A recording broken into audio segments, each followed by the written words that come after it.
This is Terror House Radio with Matt Forney and Matt Forney.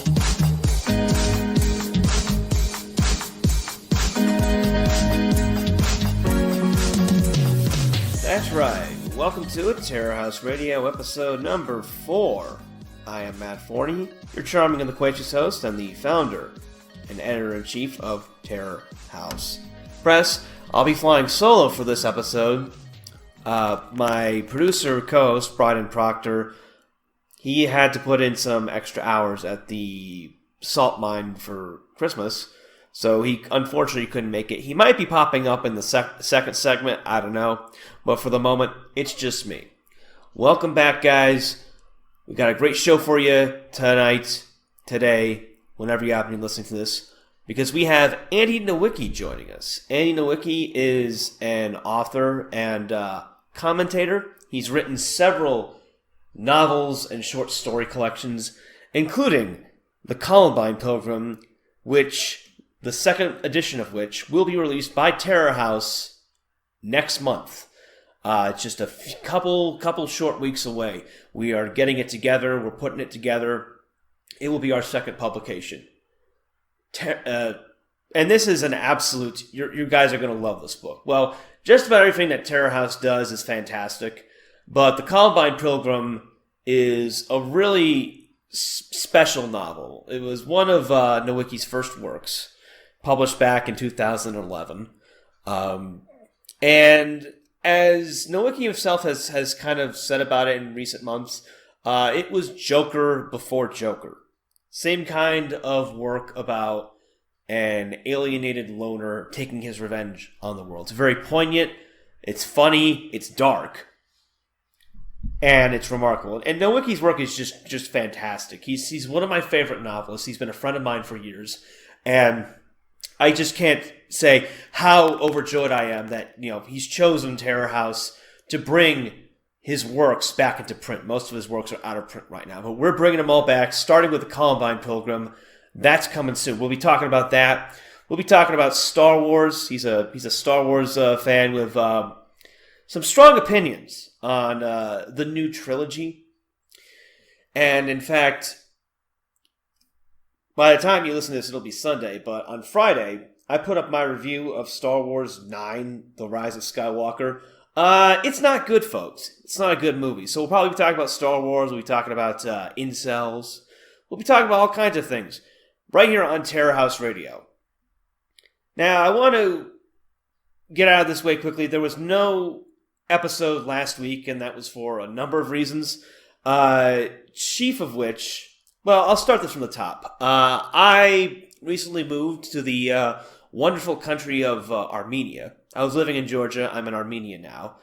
And the past week has not been a good week, because I was in the city of Gyumri, which is located near the border with Georgia, near the border with Turkey.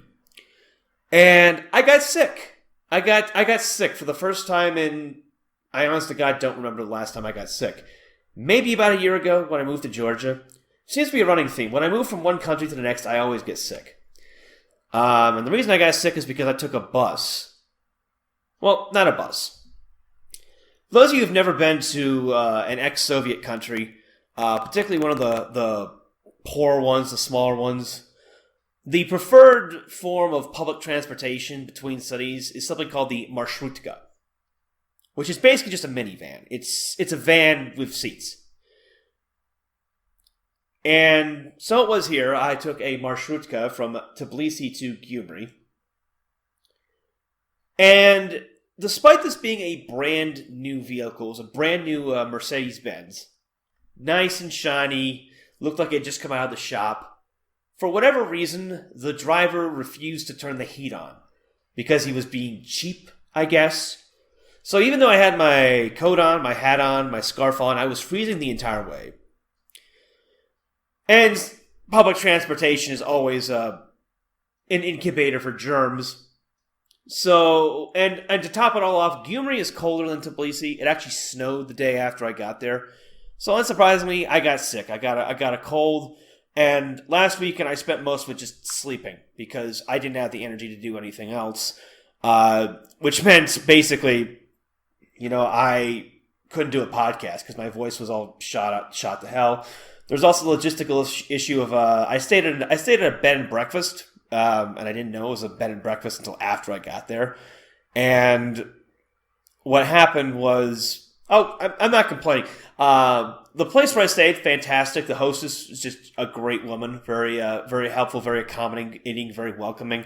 But breakfast was always at 9 a.m, which meant that we typically record these podcasts at what is the middle of the night for me, because Brian's in the U.S., our guests are usually in the U.S., so, recording a podcast at like 2 or 3 in the morning and then waking up at 9 for breakfast, not really a thing you can do. And as it stands, I didn't really get a whole lot of sleep anyway, outside of that one weekend where I just spent it just shivering and wishing I was dead. So that was another problem. And third, the internet at this place did not work very well. It kept randomly disconnecting and reconnecting every 10, 15 minutes, which would make doing any kind of Skype call or interview impossible if I can't even stay on the line. So those are the reasons why there was no podcast last week. I apologize to you guys for that. But I'm no longer in Gyumri. I'm in Yerevan now, which is the capital of Armenia.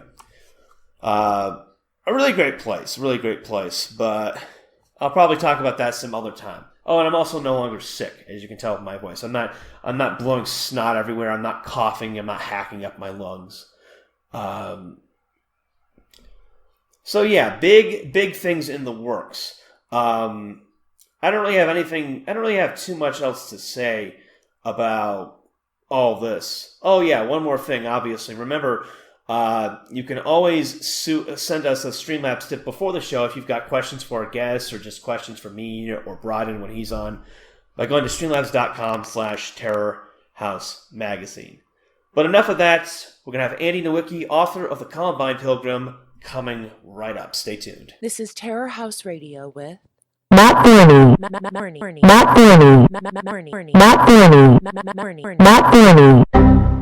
All right, Andy Nowicki, welcome to Terror House Radio. Thanks for coming on.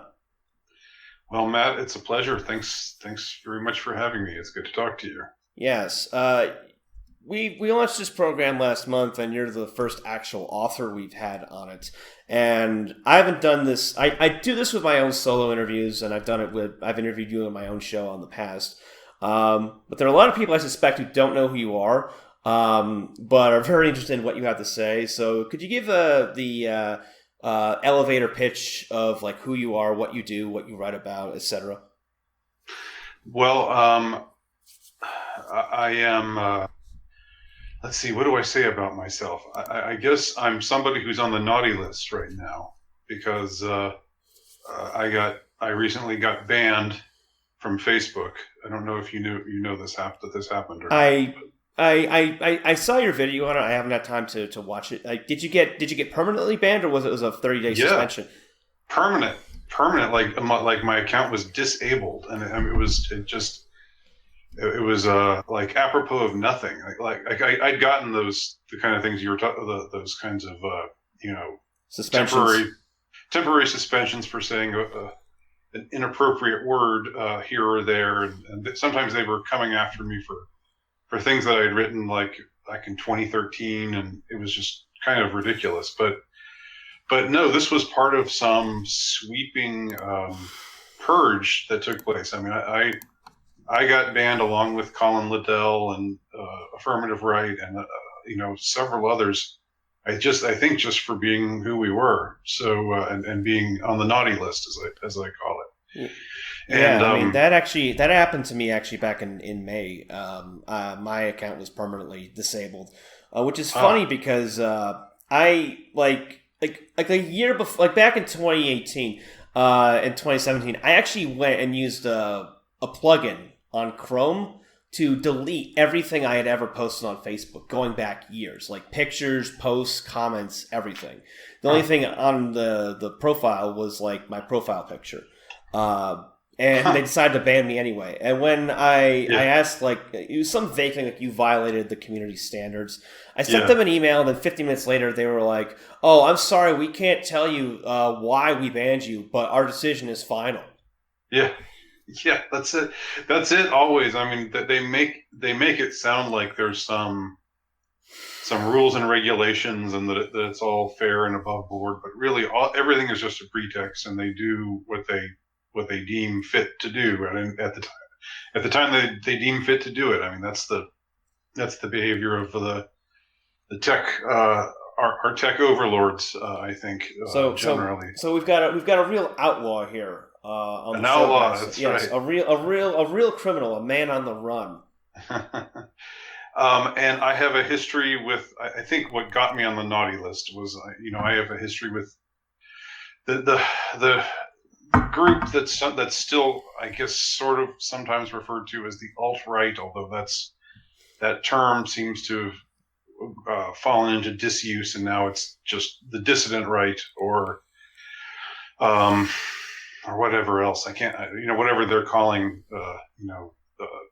these bad thinkers that I've hung out with or been a part of or what have you. But I got my start right on the internet writing for a site called The Last Ditch, and it was a site that was affiliated with the great Catholic writer, conservative Catholic writer Joseph Sobran. It was sort of it was the same people that put him out, the same imprint that he wrote under was this other site, which was run by a guy who was kind of a paleo libertarian / race realist. So this is going back to like 2003. So early on. In the dissident osphere, I guess. And then I was writing for that site for a while, and then I started writing for Alternative Right when it first got started by Richard Spencer, and then eventually along with Colin Liddell became one of the editors of Alternative Right. Was a regular. Had a regular podcast that I did with Richard and Colin, and then all kinds of drama ensued, and I don't want to go into all of it right now, but Richard broke up. Richard ended up thinking that the alt-right was done back in 2013, so he took the site down without saying that he was going, without warning, really, and so Colin and I started a new site on Blogger, and that was going on for a little while. And meanwhile, while I was contributing and editing these dissident sites, I was also writing. I had a very productive time, creatively speaking, between the years specifically of 2009 and maybe around 2014. It was a time when, I've always fancied myself a writer. I've always thought that writing is my main my main vocation. It's the thing that I believe I was put here to do. It's one of the very few things that I'm good at, but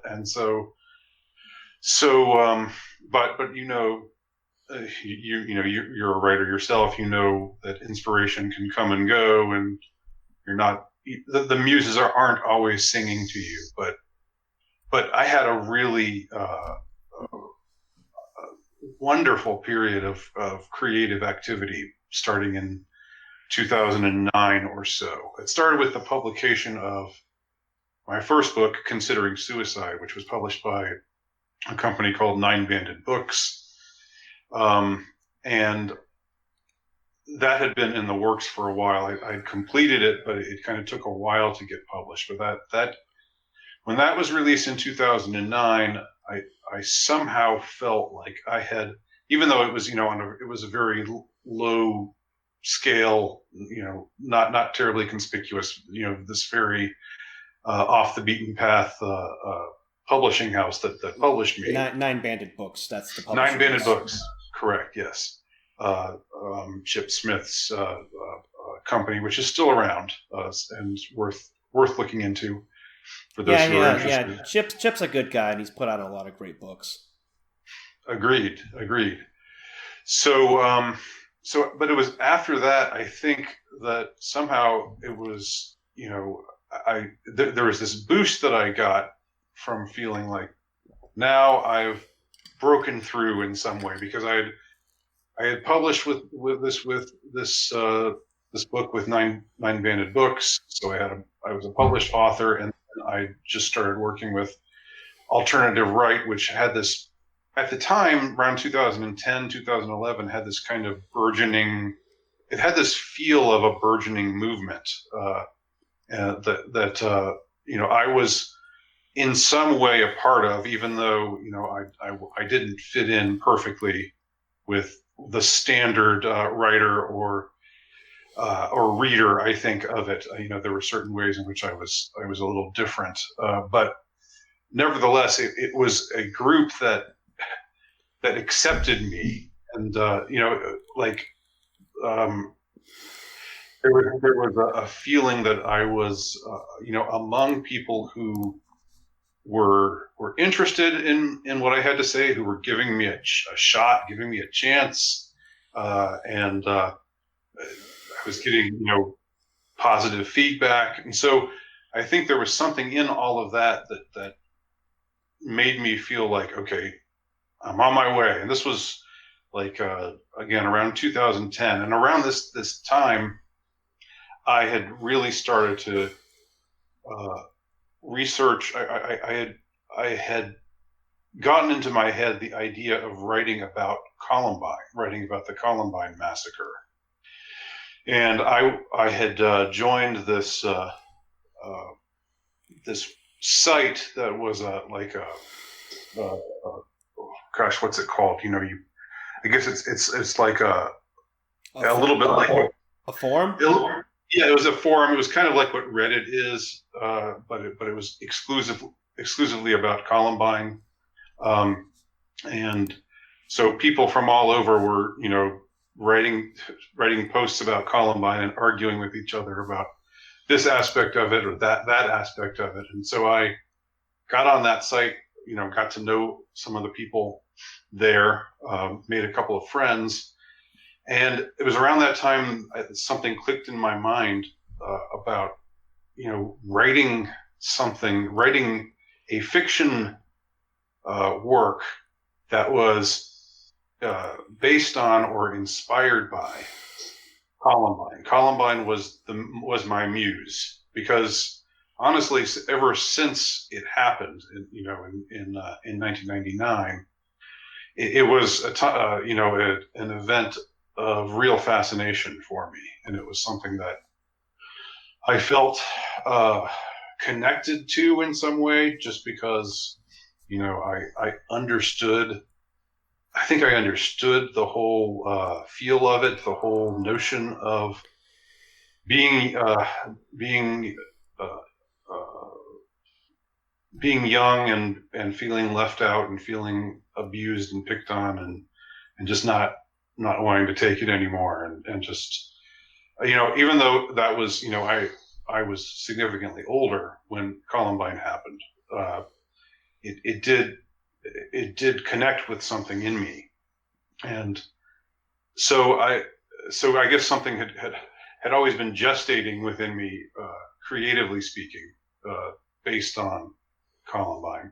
But it was in that year, 2010, that I started to put some ideas together and started, putting pen to paper.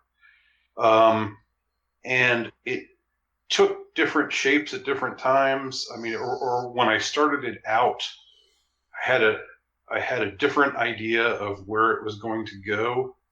And I talk about this in the afterword that you asked me to contribute for the new edition of Columbine Pilgrim. I talk about there in that afterward. I talk about how initially it just, I've always been fascinated by cults and by what motivates people to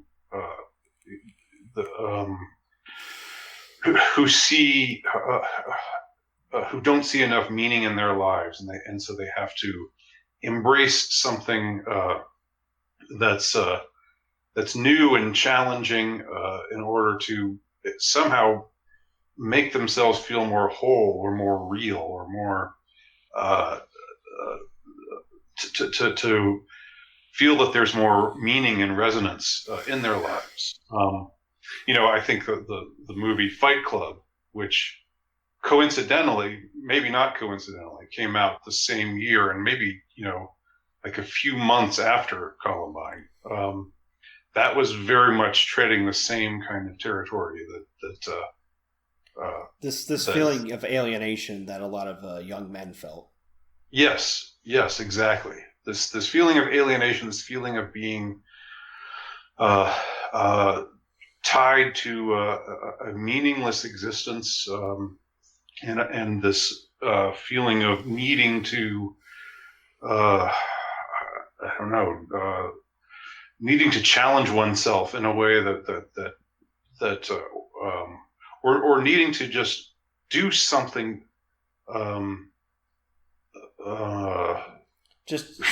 Something to break out of the mold, something to something to fulfill oneself and have a purpose.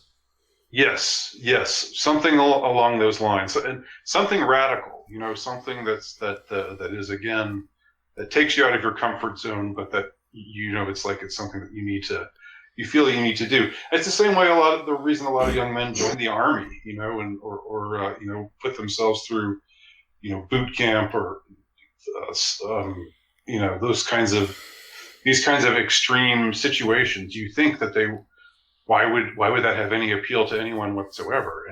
But it is about how, and I think it relates to masculinity and the fact that we live in an emasculating time period where there's really no place for men doing manly things, or the places for those kinds of things are relegated to the margins. And of course, Chuck Palahniuk, the author of Fight Club, that seems to be his whole a big part of what motivates his whole everything that he writes about, including Fight Club. So anyway, getting back to Columbine, I initially thought I was going to write about kind of like this weird religious cult that had sprung up around Columbine, and about these people who would perform these kinds of rituals every year on April 20th, the day of the massacre, where they would be it was sort of like a combination of like a tour of the there was something that really kind of appealed to me about the idea, this morbid notion of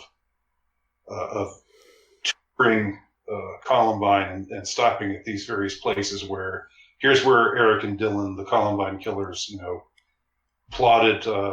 Here's the building that used to house the pizza restaurant where they both worked for a short time, and here's this and here's that, and all with this kind of reference and this kind of like, oh, these are our heroes, these are our gods, which is incredibly perverse, and that was the whole I think motivation for it, was just this to profile this group of people who saw Columbine, the event, the massacre at Columbine High School, as just this matter of spiritual significance for them. Yes. This is something that a lot of people don't want to contend with, but the simple reality is that the Columbine shooters, to a lot of disaffected young men and women, were almost seen as heroes in many ways.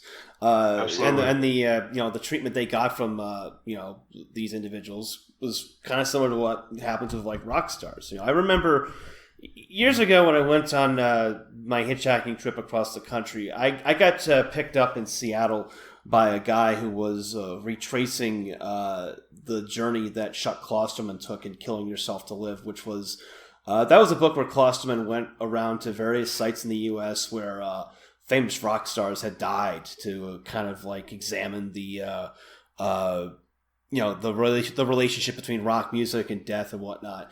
And when I was with this guy, we went to a little park outside the house where Kurt Cobain shot himself. And there was on the bench there. It might still be there, who knows? But like they turned it into an impromptu shrine to Kurt Cobain. There were all little notes scribbled on it, love flowers. A woman had even like taped her panties to it, to a lot of young people. The Columbine shooters had that same kind of appeal, and obviously, shootings are horrible. Shootings are terrible. Don't kill people. Killing people is bad. But the disclaimer, a nice disclaimer to throw in there. We disavow all violence, YouTube. But the motivations for the Columbine shooters were something a lot of people could relate to. This abusive, psychotic environment in high schools where people are bullied. These social hierarchies based around abuse and these psychotic power games and mean girls games. And some people on the margins are going to react to that violently and have reacted to that violently again and again and again. There's their school shootings have become so commonplace that people treat them like natural disasters. Like, oh, there was a school shooting. Oh, there was a mass shooting. Oh, wow. Well, what's on TV tonight? Yeah, that's almost become the case now. I think in the case of Columbine, it was before people had quite grown that numb to it. I think there had been a couple of other shootings around the period, but that was, at the time, it was like, this was seen as some huge thing. I mean, and it was everywhere. It was a sensation across the country and across the world in some ways. So I felt motivated to, as I said, to write about it.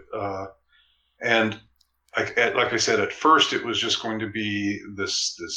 I didn't exactly know what shape it would take, but that it would revolve around this cult, this Columbine cult, which had sprung up concerning the events of April 20th, 1999 at Columbine High School. But eventually it became something, dare I say, more personal, quote unquote, and I want to put that in quotes. Because I ended up creating a narrator who was, for me, I guess that the times when I've been actively writing fiction, oftentimes, I think so. I think two real literary influences for me are Poe and Dostoevsky, and both of those writers have this way of creating these characters who are extreme and who you get the impression, it's sort of like you get the feeling that the author is living vicariously through these characters, but the characters themselves are so far beyond what they would actually do in their own lives, but maybe it's what they would do if they had suddenly no limits to their behavior, if they really gave free rein to themselves, to their darkest side, the side of them that feels put down or put upon or angry and plots terrible revenge. It's basically just a bizarre form of wish fulfillment. It is. There is a catharsis element to it, and so I ended up with this guy, this narrator, this first person narrator. In the first part of the book, he's the first person narrator, and his name is Tony Meander, and that name was actually based on a boy that I knew in elementary school. Although it's changed slightly, but that was the inspiration for the name. So Tony Meander is a young man who is obsessed with Columbine and who is making a pilgrimage to Columbine, hence the name of the title, hence the title of the book, The Columbine Pilgrim. That's Tony Meander. And the first part of the book involves Tony's experiences while he's making this pilgrimage, and also there's a shadow of the element of what the book was first going to be about, because he ends up getting picked up by the steward, this guy driving this this bus of other Columbine enthusiasts, and he takes them through Littleton, Colorado, and through various places, and both of the killers' houses and places where they worked, and here's where they recorded the basement tapes and this, that, and the other thing, and so you kind of get into this world of the kind of people who are just fanatical about this event, and also through a series of flashback sequences, you see a bit of Tony Meander's life, particularly in high school, and the abuse he suffered, the bullying he suffered, the humiliation that he suffered, and this was like I don't know, almost a decade before people started talking about incels, but I guess you could say Tony Meander is a kind of proto-incel character in some ways. Yeah. I mean, it's worth pointing out, like incels are having a moment. We had Joker the movie a couple of months ago, and you've compared the Columbine Pilgrim to Joker. We've got the rise of musicians who are talking about like incel subjects like Egg White and Shooter. You had like Shooter's song "Scott Pilgrim versus the World" ruined an entire generation of women that went viral over the summer. As my friend Maz put it, incels are the new rock stars. It's something that a lot of men can relate to now, and it's something that is in the public consciousness now. And you were kind of, in many ways, the OG of all that. It's funny, yeah. And so the first part of the book again is about his experiences at Columbine, making this pilgrimage, and then the second part of the book is written from a different point of view. It's written from a third person point of view, and that's when you find out what Tony Meander ended up doing, and the revenge that he took against his past tormentors. And so that's why when you brought up Joker a moment ago, I loved Joker. I mean, when I saw it, I've seen it several times, but when I saw it, on its opening night back in early October, I thought to myself, this movie is the Columbine. I wrote this movie like 10 years ago, and it was called The Columbine Pilgrim, and it was my book is a lot more fucked up than Joker. Yeah, I mean, there's limits to what you can get away with on the screen, obviously. Yeah, but both works are basically about like the same thing. You have an alienated loner who has no real social connections and is basically abused by everyone around him, who goes out and takes his revenge. And Joker, made a lot of people uncomfortable when should we say a lot of idiots uncomfortable, a lot of paid shills uncomfortable, because check marks. Yeah, as I put it in my review, it's the main character, Arthur Fleck, he's not an admirable person. You're not gonna be in love with the guy by the end of the movie, but you clearly see what happened to him and what made him take the route that he chose.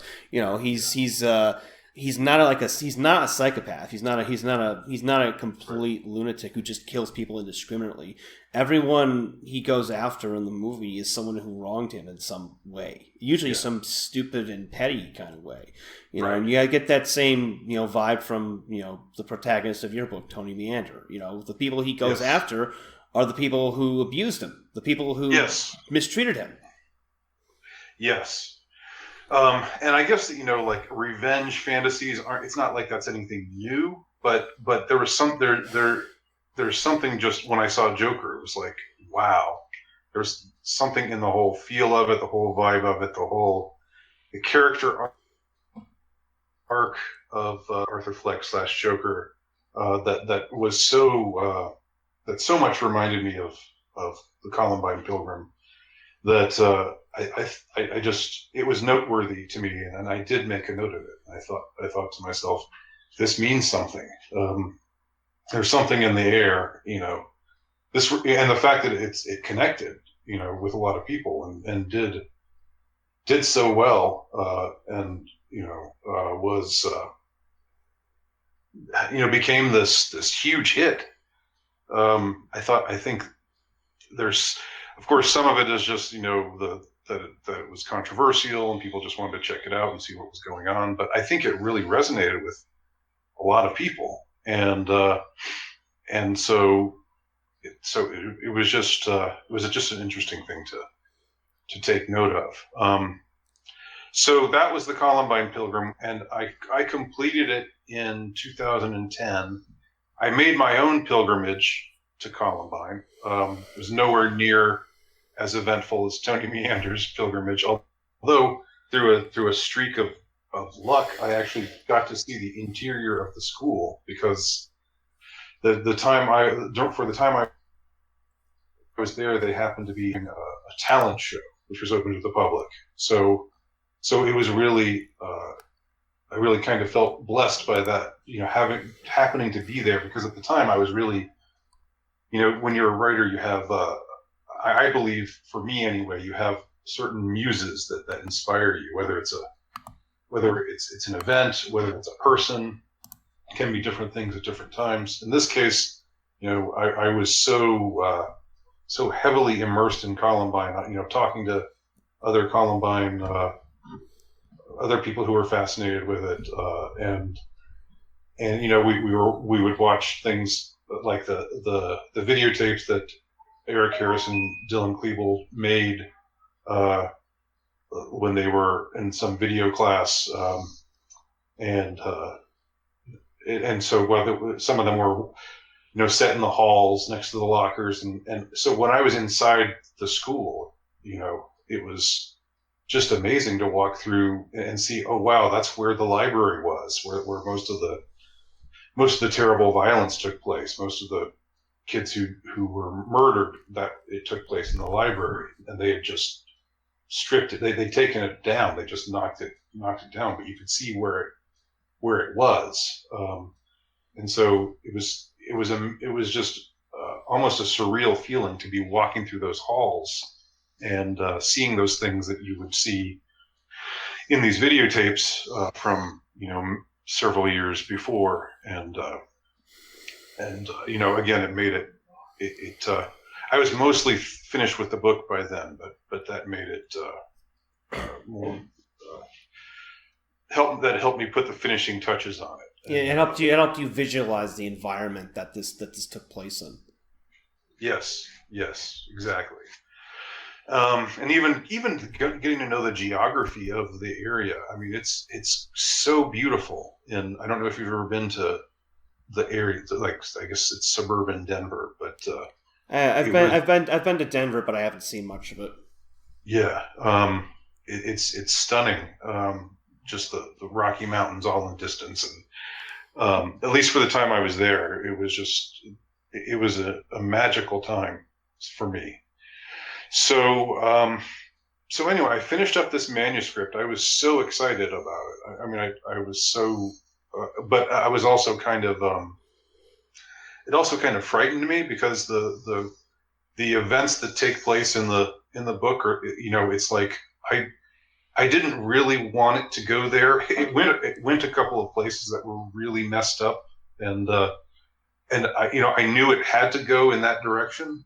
I knew these things had to happen. I knew Tony Meander had to do these various things that he did, but I was, it kind of freaked me out at the same time, and so that added to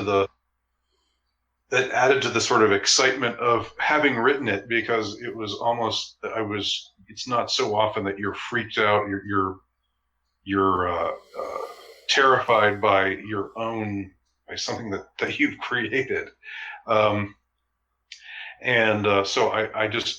it was an incredible experience writing that work, and I was fortunate enough to get it published at the time. I think it was early in 2011.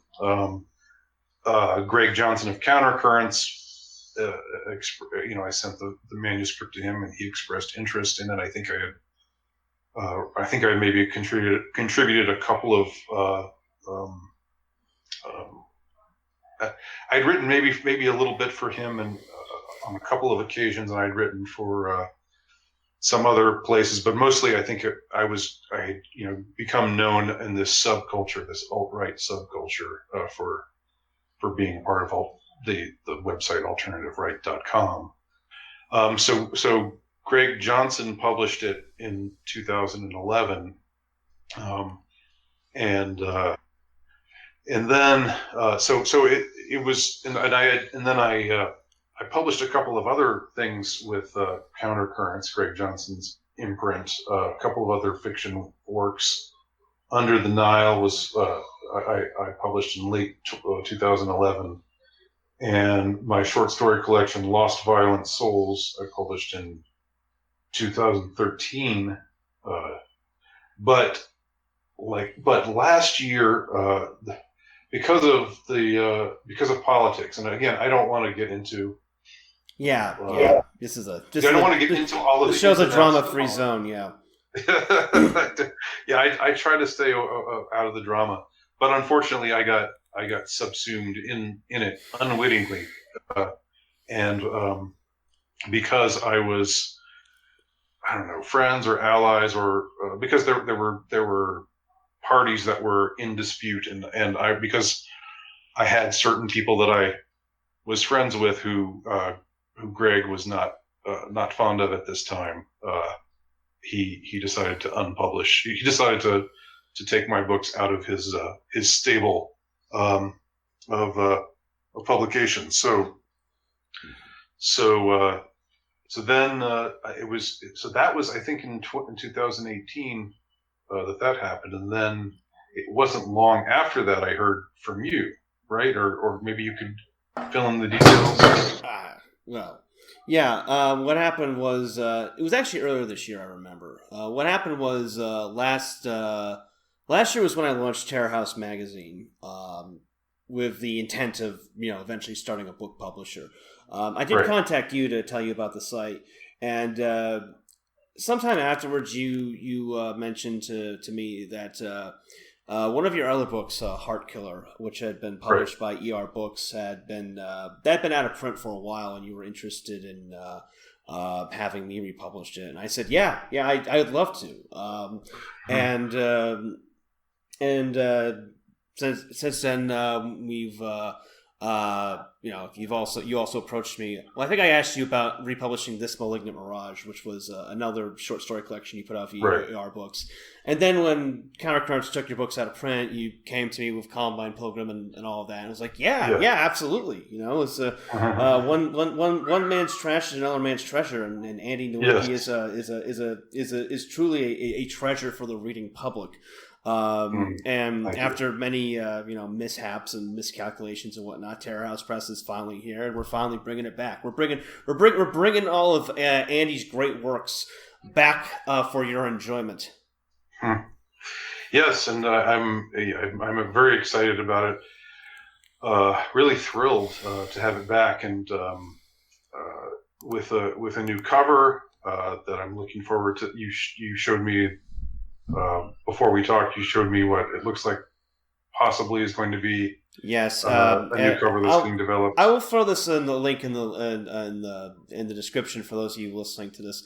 Our art director Matt Lawrence already posted the cover in progress on his Twitter page, so it's looking pretty sharp. It's definitely an upgrade over the previous cover, which was not very eye catching.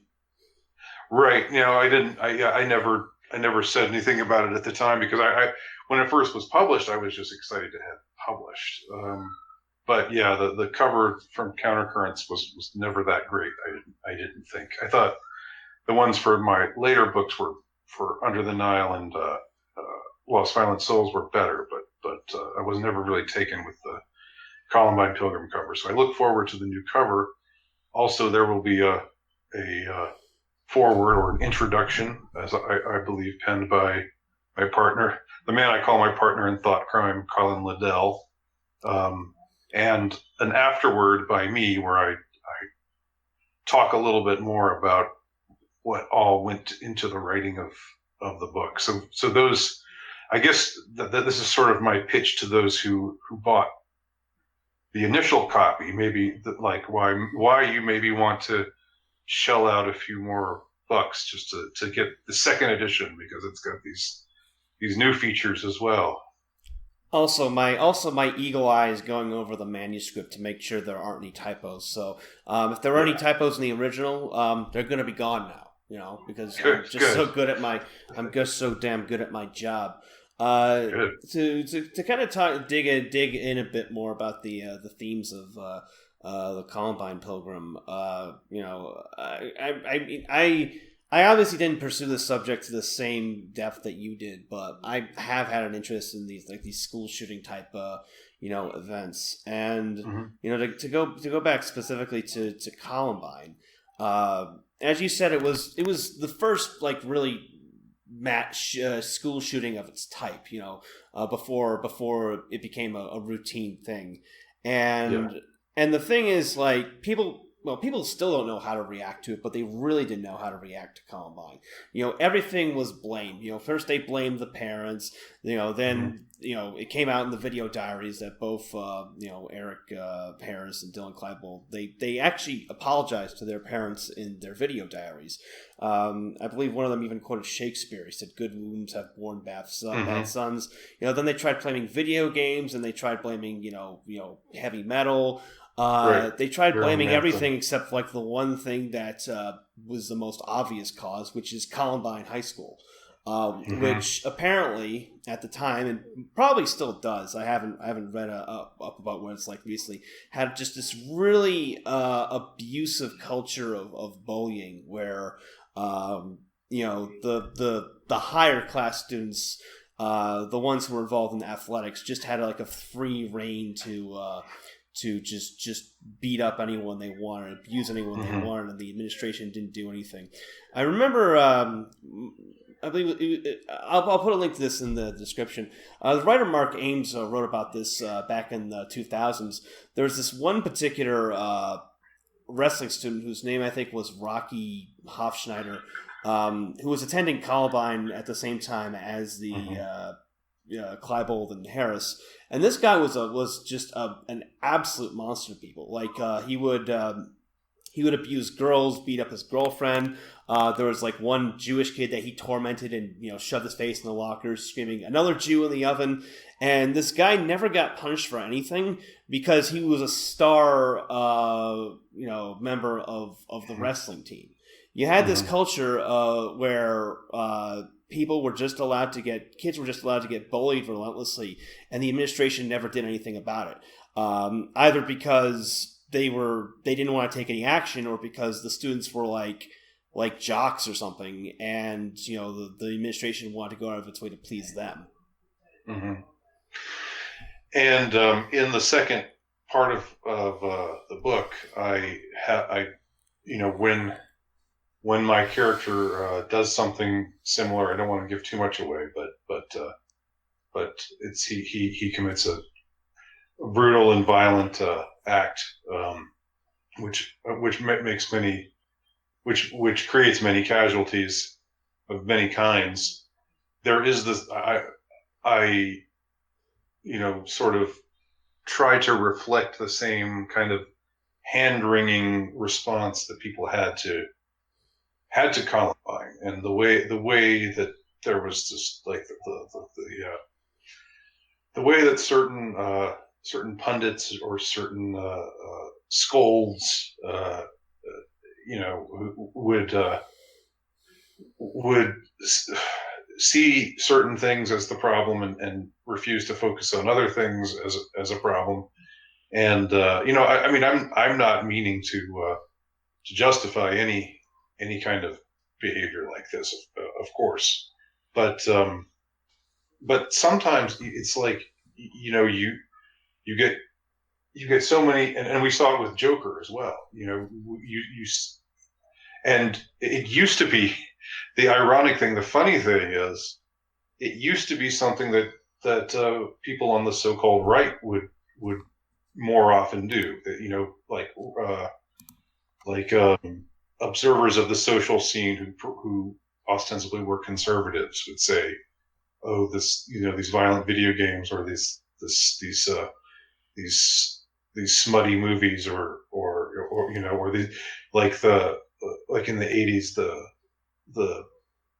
the people in Washington who wanted to put warning labels on music and stuff. It was more of a conservative right-wing thing during the Reagan era, during the 80s. But now today it's like it's become this SJW liberal left thing. But it's almost exactly the same kind of hand-wringing, hysterical, anti-free speech, censorious kind of attitude, like we saw in the reactions of many to the Joker movie, and like we've seen with their reactions to other things in the arts as well that don't necessarily follow the party line, but the similarity in behavior is so striking. Just how and now that, like you were saying, the incels are the scapegoat, the so-called incel subculture, and 4chan, and instead of blaming video games and heavy metal music, now it's incels and 4chan, but it's the same kind of just unthinking, unreflective, reactive, kind of censorious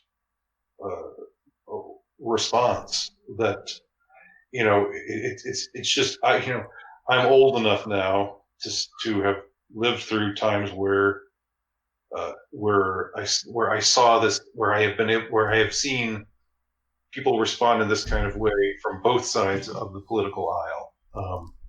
It's really interesting to take note of. I think it maybe depends on who has the upper hand in the culture, who has the power. Like, unfortunately, I think that people tend to get more censorious when they smell blood in the water, and when they feel like they maybe have the power to control everything. And so when some book or movie or song or whatever, some piece of art sounds a dissonant note, then they get that they feel like they get on their high horse, and they feel like it's up to them and up to all the righteous thinking people to clamp down on these things. And so the more things change, the more they stay the same. So that's yeah. So we saw it with Columbine, and we saw it with and now we saw the Joker and other things as well. Well, my take on it is part of the reason like incels are getting scapegoated, and all these people want to resort to censorship instead of confronting the actual reason why these shootings happen, is because the same type of people who are calling for that censorship, who are calling for that, engaging in that demonization, are the kinds of people who in high school were creating that social environment. I mean, if you remember the Parkland shooting that occurred nearly 2 years ago, when down in Florida, It was revealed shortly after the shooting that David Hogg, Emma Gonzalez, and those other kids who decided to become activists for gun control. Prior to the shooting, they admitted that they had been bullying Nicholas Cruz. They were making fun of him on social media. They were making fun of him in school. And again, disclaimer, we disavow violence. Don't kill people. Killing's bad. But you have a bunch of drama club faggots who are being mean and catty and abusive to someone. And then after there's a reaction to what they do, then they act like they're the victims. They're the oh God, how did this happen? It's so horrible. These shootings are horrible. We need gun control. Even though they had spent months upon months just driving this guy to the brink of madness. And there's a dark side to what's now gotten to be called virtue signaling. Like, we tend to think of it as just, people posturing and, to show how righteous they are.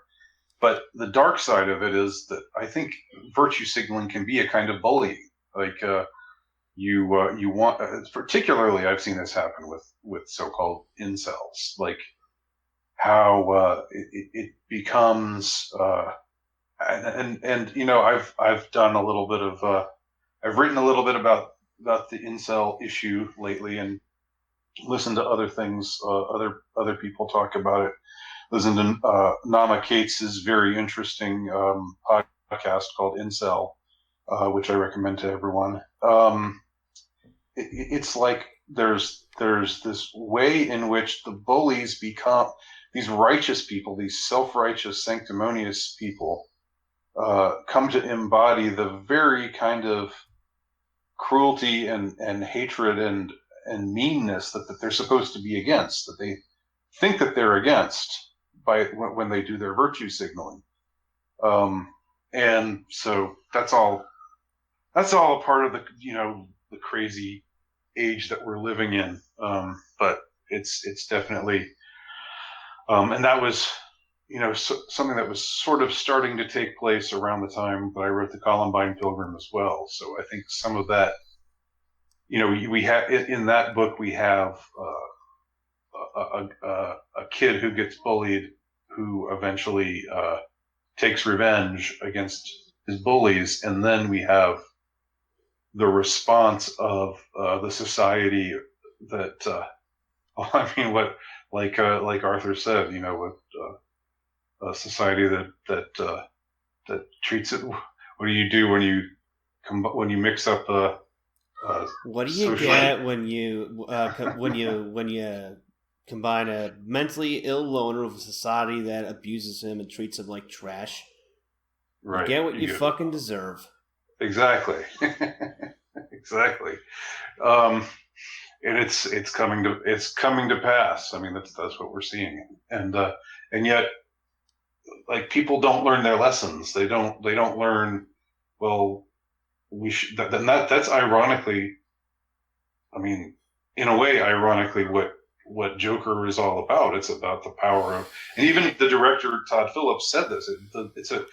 It's a movie about the power of kindness, and I thought that was a brilliant way of phrasing it, because you don't see much kindness in the movie.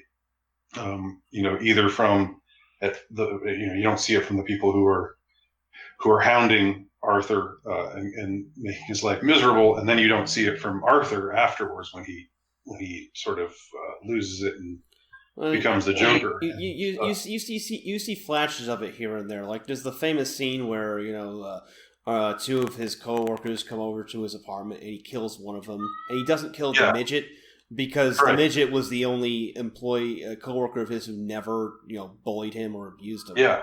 Yeah, that's right. That's true. That's a good example of the exception to that rule. And when I reviewed Joker, like, I noted that, like, I haven't looked too much into, like, the mechanics of, like, how the movie got made, but I really think whoever wrote the script did their homework on how these shootings have unfolded.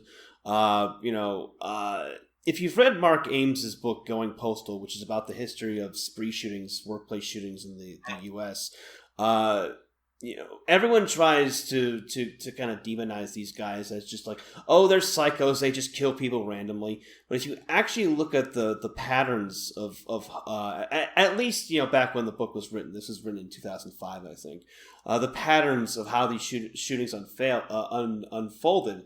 The shooters, the school shooters, the workplace shooters, they would target people who had actively made their lives hell, and they would spare those who hadn't harmed them. The first one of the examples he gives is the mass shooting at Standard Gravure in Louisville, Kentucky in 1989 by Joseph Westbecker. That was the first spree shooting that didn't occur at a post office. For the kids there, the reason why spree shootings used to be called Going Postal was because they started happening at post offices. That was the first shooting that happened at another type of workplace. Westbecker was an employee at this company who was noted for being a loyal employee. He was a hard worker. He was always productive. He wasn't he was by all means a standout employee. But his employers repeatedly cut his pay. They cut his vacation time. And as part of his job, he worked a machine called the Folder, which gave off toxic fumes that his doctors told him were actively harming his health. And so he requested a transfer off of it because, he needed it, and they denied it to him just because. And when Westbecker finally decided to go and shoot up his workplace, he deliberately spared the employees who had been kind to him, the ones who were his friends, and he only shot the people who had harmed him. And I think on a gut level, the people who are screeching about this violence, and trying to assign it to blaming incels, video games, the alt-right, 4chan, whatever, I think on a certain level they know this, which is part of what terrifies them. The idea that, spree shootings, as reprehensible, as they are, they operate on a form of justice. They operate on a form of fairness. It's a perverse form of justice, but there's a logic to it all the same. That's what kind of horrifies them. The idea that the people who died in these spree shootings may have done something to deserve it, and in many cases did. And by the way, that is not an endorsement of violence. Right. No, and that was my hunch about why people, the critics, the blue checkmark people, the cultural commissariat in general, why so many of them were opposed to Joker, why so many of them hated it and thought it was awful and talked it down so much, was the same. My speculation, and it is again just speculation, but it's something that I have a strong suspicion is true, that they sense the same thing that what you're talking about, that if true justice were to be meted out against those who were treating others badly, the way that Arthur / Joker does in the movie, and the same way that Tony Meander does in the Columbine Pilgrim, then they feel themselves, I think, on some level indicted, and so they react with this kind of self-righteous sanctimony against it. And they virtue signal against it as a way of trying to counteract the fact that they are indicted, that their own sins are being broadcast to the world in a way, because they're the ones who are in one way or another tormenting or otherwise treating badly the true socially marginalized, like the incels and like other people who you're just sort of invited to have free reign on, being as mean as possible, being as insulting as possible, being as cruel as you feel like being. The kind of ways in which, just getting back on the incel topic for a minute, the things I've noted online, especially, not that, and I recently got off Twitter and I'm never going back. I think Twitter brings out the worst in people. Out of all social media, it's probably the awfulest and the most vicious place, and that's saying something.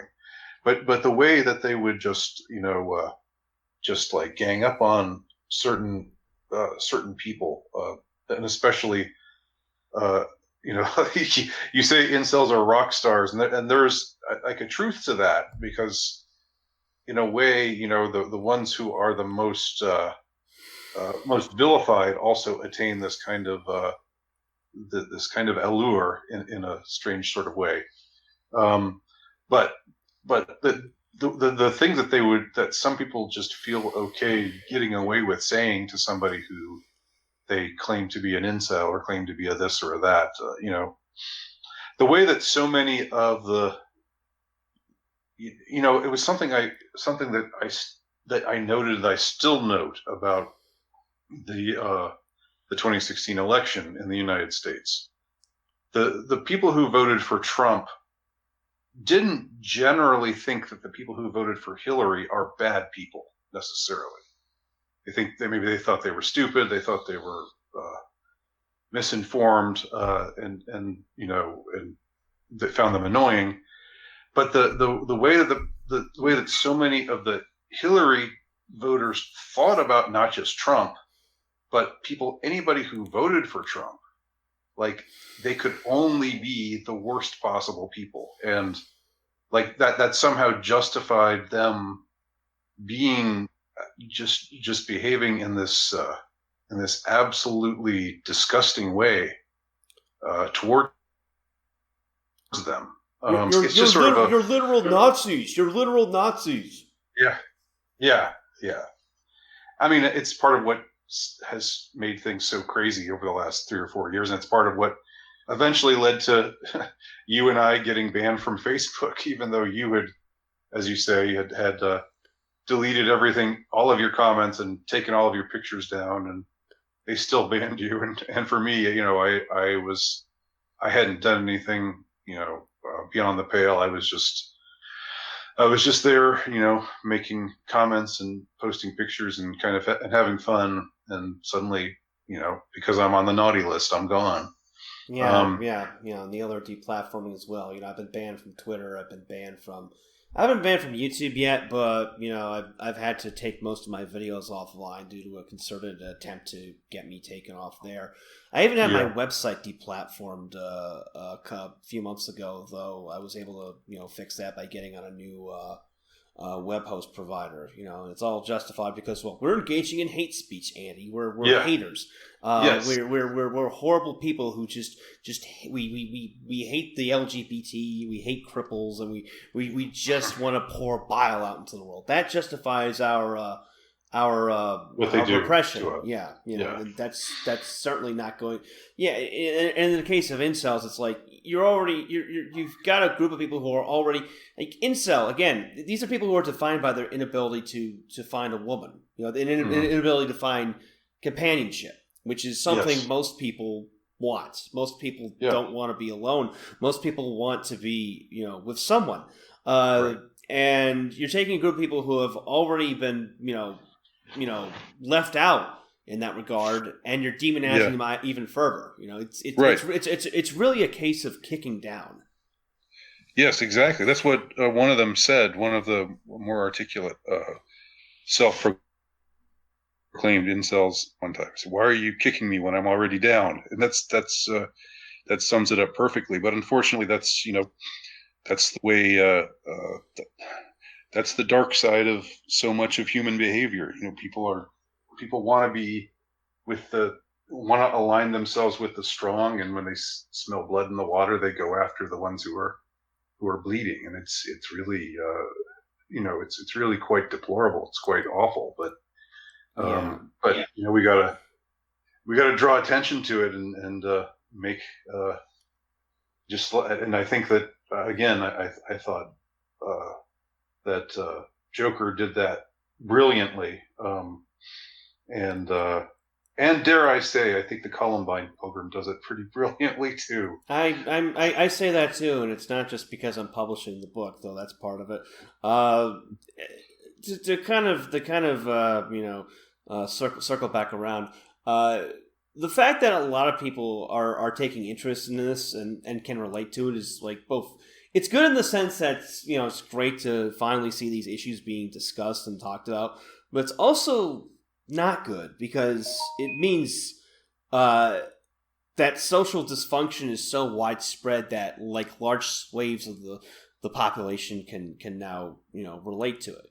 Yeah. I mean, going back to like the whole thesis of bullying in like high school. I'm not gonna go and claim that I was like horribly bullied in high school. I wasn't. But I was socially ostracized, and I'll freely admit that part of this was due to myself. I was, I wasn't some misunderstood genius in high school. I was a fucking weirdo. I'll admit that. I was a very, very, socially awkward person, and I wasn't like physically beat up or anything. Like I went to a private Catholic high school. That's you don't do that kind of thing there. I did have that kind of trouble in elementary school, but not in high school. But the ostracism I did receive was something I could relate to. When the revelation about the Parkland kids bullying Nicholas Cruz came out, I did a podcast on this where I kind of talked about the social atmosphere that I dealt with in high school. One interesting thing I noted is that it was actually not the jocks who gave me trouble. I was on pretty good terms with like the dudes who played football and stuff. It was the people who gave me the most amount of trouble were like the drama club faggots, the weirdos who were always having sex with each other and playing all these weird power games. Drama people, actors, they're the worst. I mean, I was in I was among them. I was in a lot of plays and stuff in high school and in college. But they're very catty and manipulative. And one of the things I said was, and again, I have to preface this by saying we're not endorsing violence. The kind of environment where you can't really.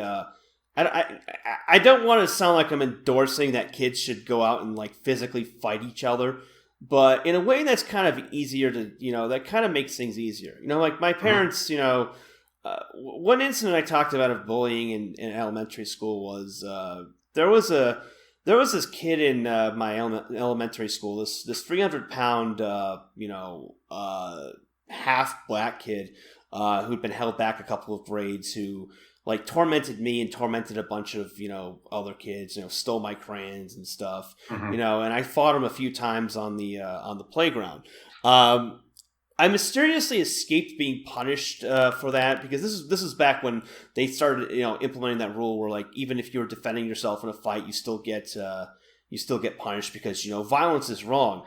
I think in part because the administrators knew that I was in the right, and this kid was basically. No one could punish him because he was actually related to the mayor of the city. He was related to the mayor of Syracuse, who, really? as an addendum, that mayor ended up serving in the Bush administration. But dealing with him was kind of easy because it's like, okay, retard.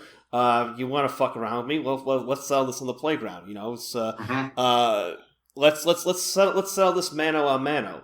But you can't. But obviously I couldn't do that in high school. You can't respond to someone who's gossiping about you and being a dick by just punching them in the face. That was grounds for expulsion or at the very minimum, like detention or whatever. Right. And those kinds of people are privileged in high school, and in many ways they're privileged in society. They're the ones who end up going into, working for Vox or HuffPo or whatever. They're the ones who end up going into media. They set the agenda, and they can just, perpetuate that. And do you have any other theories on why that's just kind of this whole incel culture is something many people can relate to? How did it became so widespread? to the point where we can now have like a major motion picture, discussing it, and it's a huge hit. And people can, people talking about how it changed their lives and stuff. I mean, it's complicated. I've paid attention to people who embrace the incel label and talk about the black pill, and I'm not really down with everything about that whole philosophy and that whole perspective. I think there are some problems with it, but as to what caused this, what made this come about, I mean, people talk that like there have been cultural commentators who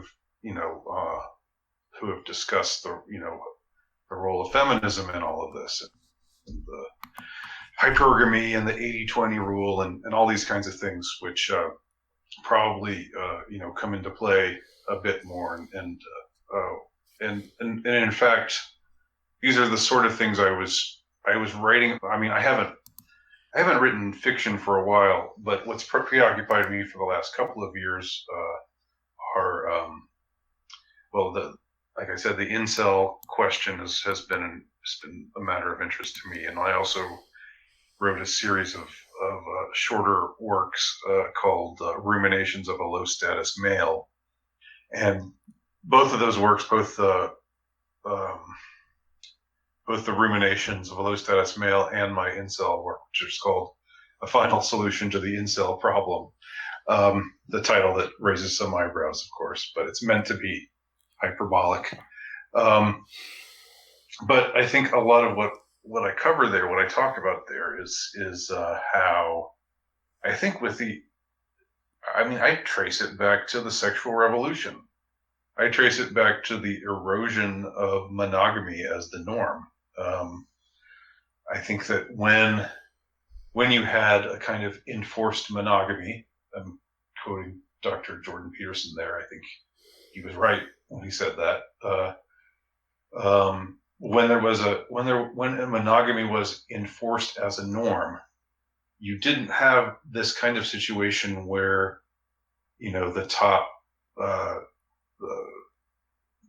where this 80-20 rule situation where, with hypergamy being unleashed with feminism, you have more women pursuing only the very, very high status men, and the lower or even mid status, even average type of men feeling left out in the cold. The kind of, if you ever peruse dating sites, I don't know why you would want to, but maybe just as a, yeah, I was on Tinder last night while I was waiting to go see Star Wars, so yeah, I get it. Well, there you go. That's the perfect example. Yeah. And I admit I've gotten on Tinder before and looked at it just to see what it's like, see what it's all about, and it's just it's so grim, it's so depressing. What things are like right now, and I think, again, a lot of it goes down. A lot of it for me, I don't know. I'm willing to listen to other people's ideas about this. I might be wrong, but I think for me, a lot of it revolves around the sexual revolution and the erosion of monogamy as the norm. Because when monogamy was the norm, you would have, it was enough for a man to simply, be a good man who has a job, who back in the 40s and 50s or whatever, you could have a mid-level type job, and that would be still enough to live on, even to raise a family on, you could and women were not just they weren't just always told, "You go, girl, you can do no wrong, you're a princess," but they were told, "Okay, find a good man. When you find him, then marry him, be true to him. Raise his kids." Not that all women have to be like that. Not that everybody has to be in a straitjacket. I'm not saying that at all. But just that when that was more the norm, I think that we had a better functioning society than we do now, and so much of the social chaos that we have now, including the incel issue, I would trace back to the erosion of monogamy. And it's so ironic because, the sexual revolution was advertised as this, oh, well, now, we've been held back, we've been repressed, and now we'll be able to satisfy all our desires, and you can sleep with whoever you want to sleep with, no judgment, and you'll truly be fulfilled. And so, the average guy thinks, okay, well, that means I'll get to, I'll get to, have sex with not just one woman my whole life, which was the norm before that, but like who knows how many, and that sounds great. But then the reality is that is quite different. That with monogamy having been eroded and hypergamy having been unleashed, it's not that women are evil. It's not that women are any more evil than men are, or that their desires are. I'm not like a white Sharia kind of person or anything like that. Yeah, that's a good point to make. I remember this is almost 2 years ago. I met up with Roosh, and this is before he had released his book Game, and we were discussing this. And he made the point that like the reason women are behaving the way they are is because they have nearly unlimited, social power. Due to feminism, as you mentioned, the sexual revolution, but also technology, because stuff like Instagram, Tinder allows women to get the maximum amount of attention from men with very little effort. Yeah. And Roosh made the point to me that like if men were like in that same position, we would all be behaving like Hitler. I mean, like think about it. It's like the male equivalent of what women are living like now. Imagine, Andy, like if you were just walking down the street going about your day and there women left and right were just throwing themselves at you, begging to have sex with you, like old, ugly, beautiful, like it wouldn't matter. They just who's to say that's not my day now? Are you? I'm just kidding, but that's certainly my day in these third world countries. I'm treated as a white god, but like imagine that environment, like the men listening. Imagine that environment where just women are just throwing themselves at you. At first, you think it'd be like awesome. This would be great. I all these women, it's great. I'll never want for the rest of my life. It's just gonna be a nonstop orgy. But then, like day 2, day 3, and you have all these women just at their falling on their knees in front of you. You'd start to be all like, you start to get insanely like selective, and not just like you're too ugly. It'd be stuff like your elbows are too sharp. Oh, I don't like that mole on your neck stuff, and that's where you get women doing stuff like, oh, I don't want a man who's under 6'2". Oh, I don't want a man who's like this and that. His face has to look like this. You can't have a beard. It's a reaction to just the sheer amounts of choice they have. Yeah. Yes, and I'm sure that the men who are in the very high echelon, like the NBA stars and the movie stars and rock stars, I'm sure they also become selective in those kinds of perverse sorts of those kinds of over the top kinds of ways, just because they, that's the other side of the coin with hypergamy, of course, is that that there is a certain subsection of men who are extremely privileged under these conditions. But yeah, I mean, the general point you make is the point that you're echoing the point that I'm making, just that, I don't want to blame female nature. I don't want to blame any more than I would want to blame male nature for the reverse. It's just the way the conditions that have been fostered. And I guess you could say I'm kind of a conspiracy theorist because I think I have, my investigations and research and just intuitions are that these changes have been caused to happen. They haven't happened naturalistically. I just don't think that they have. So Yeah. somebody is causing this stuff. I mean, not somebody. There's some, our cultural programmers, Our overlords, the powers our that be. overlords are causing this stuff, pulling these kinds of strings. Not that they can control everything, but I think if they weren't around, like, if we weren't seeing these kinds of things endorsed in movies and TV commercials and what have you, and it would die of its own.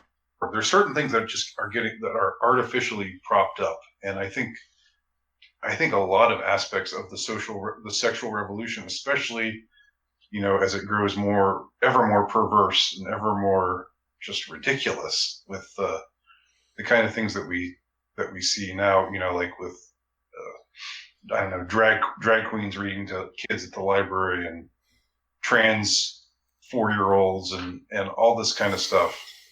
None of this is happening because there's some grassroots push for it. It's all being funded and pushed by people at the top for their own nefarious reasons, I think. So I mean, that's maybe a difference. Like, I think when I wrote the Columbine Pilgrim 10 years ago, I wasn't as I hadn't really thought as much about this kind of stuff. But and maybe I did think that it was just more like a question of the culture. Cultures, just like people, get blown by the wind one way or another. But now, since you're asking me now about the cultural conditions that lead to a lot of what we're seeing today, I think that this is what I think is behind a lot of it. Yeah, I mean, the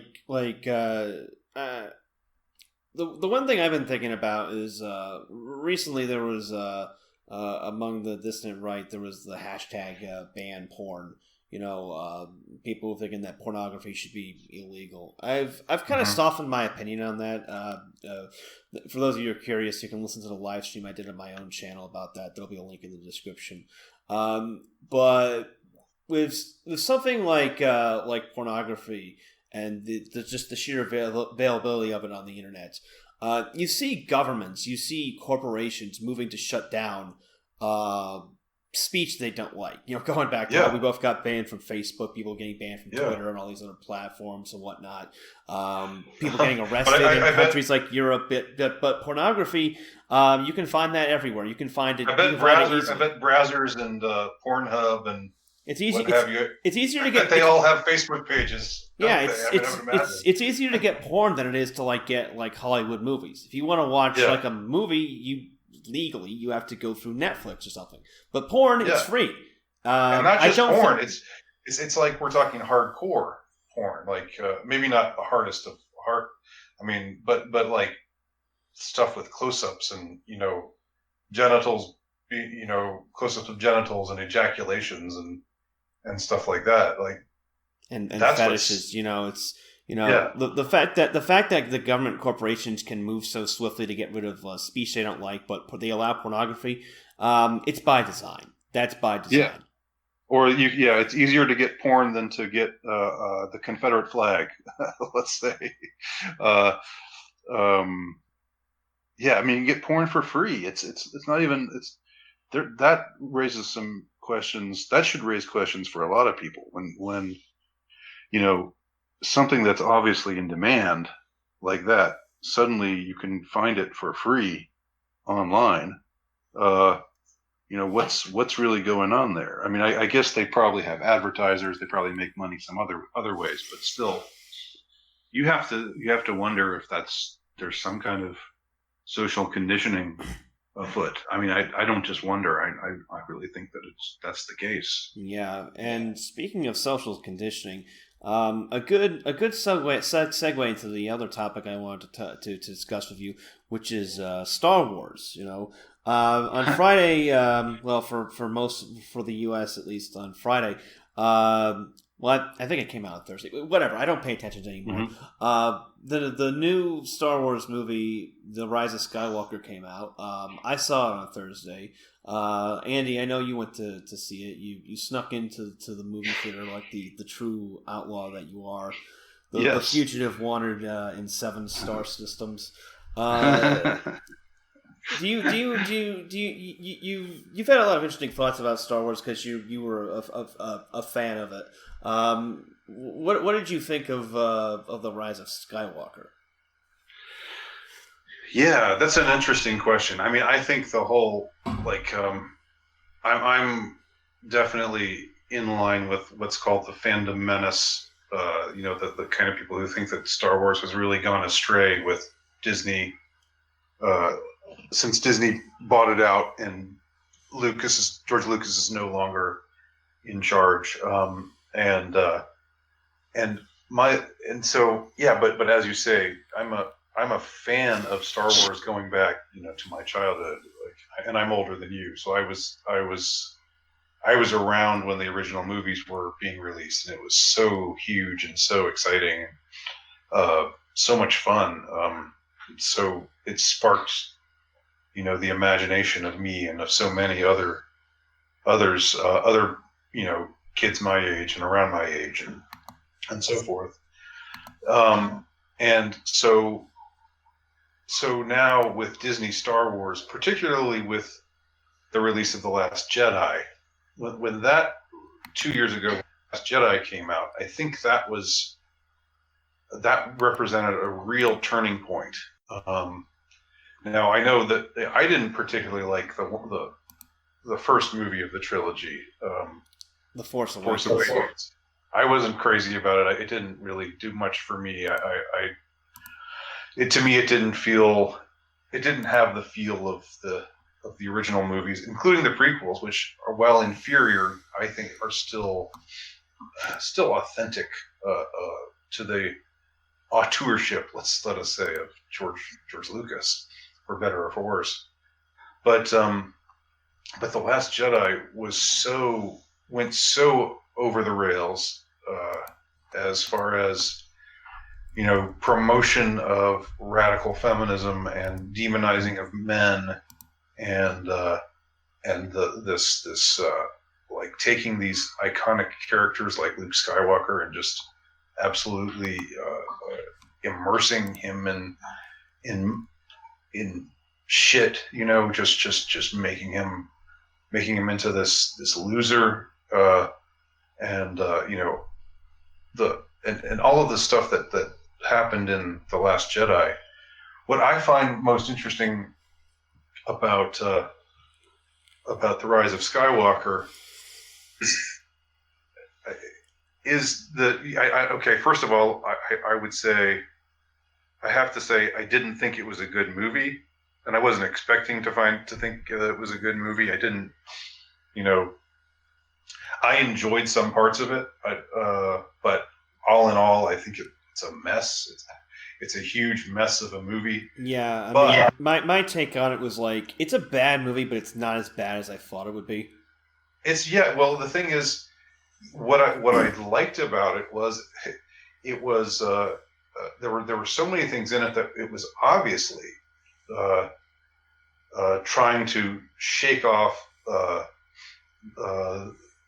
this baleful influence, of The Force Awakens. I don't know if you noticed this yourself, but there were several scenes where, in The Force Awakens, Rey goes to the planet with the island, gives Luke his lightsaber, and he immediately takes it and flings it over his shoulder. You mean The Last Jedi? The Last Jedi, yeah. And that's supposed to, that's supposed to represent his state of mind and how he's, how he's tired and cynical and angry at everything and nihilistic, and so again, this great icon of my youth is just humiliated, or just made to look pitiful and appalling. But this is just an example. In The Rise of Skywalker, there's a scene where Rey goes back to that same island, and she's all disconsolate because of things that have happened.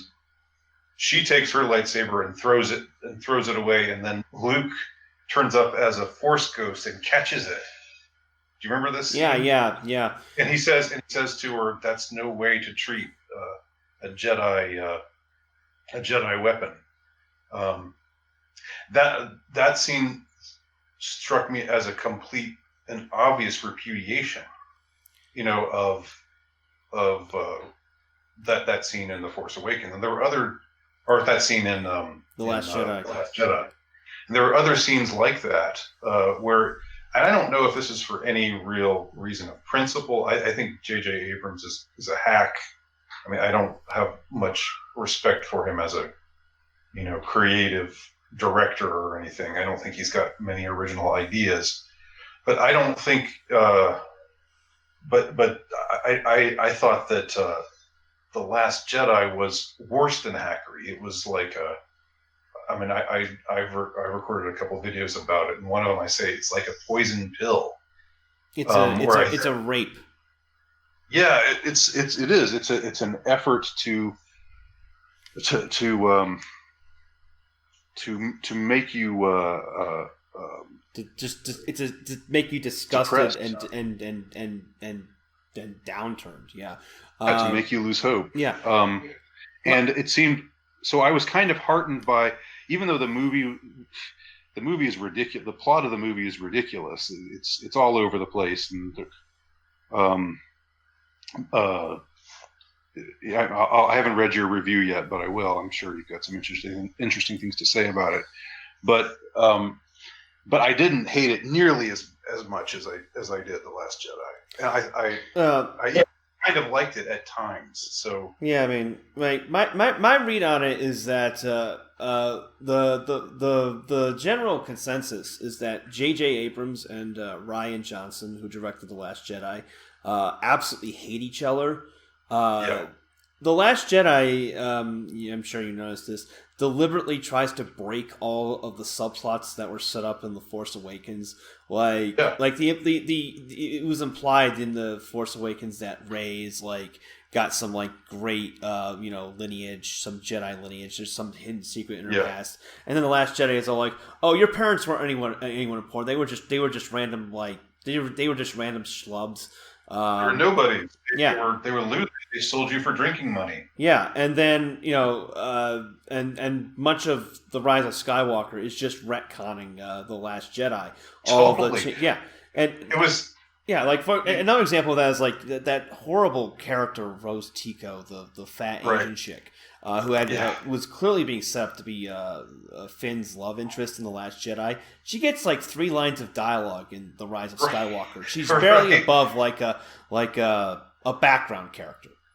She's like what happened to Jar Jar Binks in the second and third parts of the original or the prequels, when everybody hated him. I mean, she got the Jar Jar Binks treatment. She's relegated to the background.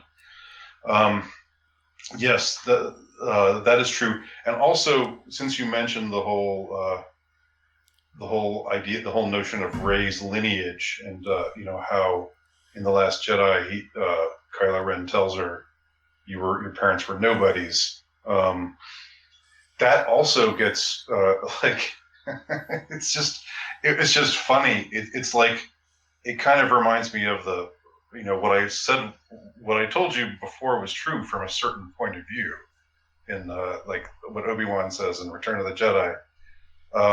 Because what he tells her now is that I told you that they were nobodies, and they were nobodies, but they were deliberately nobodies because they wanted, and then they sold you because they wanted to protect you because your grandfather is Emperor Palpatine.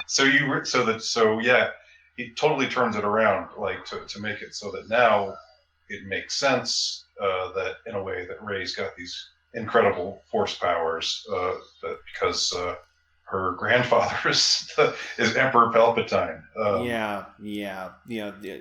A plot twist that is thrown in. And Palpatine is back in the movie somehow. He somehow survived being thrown down a goddamn pit. Yeah, and then the Death Star totally exploding, being vaporized. Somehow he's still alive after that, and there are still pieces of the Death Star that are still whole, uh, on the planet, floating around in the ocean on the planet Endor. Even though we saw the Death Star just be blown to smithereens. And even and considering that, like, if that actually happened, if like a piece of the Death Star landed on the planet, it would probably cause an extinction event, like the death of the dinosaurs. And I love how like I didn't mention this in the review is because it was kind of a minor point. The whole thrust of the plot is that they're trying to find like these wayfinder devices so they can find where Palpatine is. And then they discover that one of them is in the ruins of the Death Star, on Endor, and it's like, right. You didn't think to look there first? Like you needed someone to tell you that. There might be something important related to the Emperor and the wreckage of the Death Star. But I didn't mention that because it's kind of like a minor point. It's like you've got all these plot inconsistencies and stuff. It's so over the top. It's so ridiculous. It's so convoluted. Yet for all of its problems, it's still to me way better than The Last Jedi. Because I mean, the point just for the reasons I've given. I made this point in my review, and I also made the point when I reviewed The Last Jedi a couple of years ago. I reviewed that at Return of Kings when it was still around. And I think the central problem with these movies, it's not the wokeness. The wokeness is just a symptom of the central problem, which is, as I put in a review, the original Star Wars movies were written in a cultural language that people no longer understand. If you compare the original trilogy with the new Star Wars movies, the original trilogy had a seriousness, a gravitas to it. Mm-hmm. It had its cheesy moments, humor. Maybe the acting wasn't as good from some characters as it could have been, but the underlying tone was one of like earnestness because it was an epic story of good versus evil. An epic, a classic adventure. It's something that modern, at least the people making movies, and I imagine a large part of the public can't relate to in a world that is postmodern, post sincerity, post irony. Everything is so dumbed down. It's like a symptom of the dumbing down of everything. Like nobody reads the classics. Nobody has any kind of attention span anymore. I guess I sound like a boomer now, but it's kind of that I think is part of the problem. There's been it's a total change in American culture that basically makes making a movie like Star Wars like impossible, and it's why the new movies come off with this falseness because you may have like stuff like the stormtroopers and the lightsabers and whatnot. But without that underlying ethos, it's just glorified cosplay. To give an example, this is an example I talk about in the review. The very beginning of the movie, when Poe Dameron and Finn return from the mission on the Millennium Falcon, they're on a dangerous mission for the Resistance. They're coming back with important info on how to fight the Empire. They nearly died, and how does Rey react when she sees them? Is she overjoyed to hear that they're still alive? Does she really want to hear about what they found out while they were out in the cosmos? No, she starts snarking at them and trying to crack wise and being sarcastic. Like that's not how that is absolutely not how someone who was in a situation like that would react. There's no sincerity there. Like imagine in A New Hope, like after Han and Luke returned from destroying the Death Star, and when they lined back on Yavin, instead of like greeting them with a hug and being enthusiastic, Princess Leia just just started cracking wise. It would look ridiculous. It does look ridiculous. It's completely it's utterly false. There's a lot of forced camaraderie or forced like supposedly humorous bickering that's rather contrived among the characters. I think the problem is these characters are just very. I think they lack a lot of depth. I mean, Rey, particularly the Mary Sue, that's people have commented on her character a lot. But I mean, but the other, like Poe, who is Poe? He's like a great pilot, and I don't know, but what else? Like who exactly is he? Like what depth does he have as a character?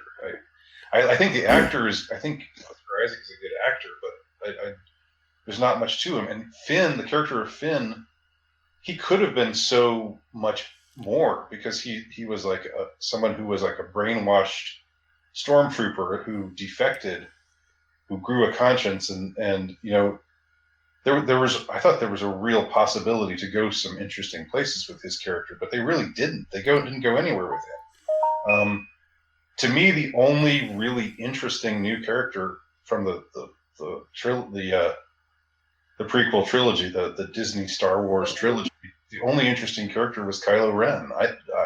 I thought he was the only one who kind of had some sort of depth or some sort of like like a little bit of a question of exactly who is he, what motivates him, not that he's a great character or anything, but maybe it's just like in the midst of all these others who are just nobodies who don't really register at all. He stands out at least as being somewhat interesting. Yeah, I mean, it's and the thing with Kylo Ren, that's another thing I brought up, and it's a part of this kind of dick measuring contest between Abrams and Johnson, in that it completely breaks the thematic flow of the trilogy. Like in The Last Jedi, Kylo Ren's just going on about how let the past die, kill it if you have to. He's a moral nihilist. But in the Rise of Skywalker, like he's suddenly going like, well, I fell to the dark side because it runs in my genes, it runs in my family, and it runs in yours too, Rey. Which completely contradicts what he was saying in the previous movie. Isn't it incredible that they have no through line, like that Disney, that the people, like these supposedly really sophisticated people with all these resources and all this money, and they had this big cash cow on their hands.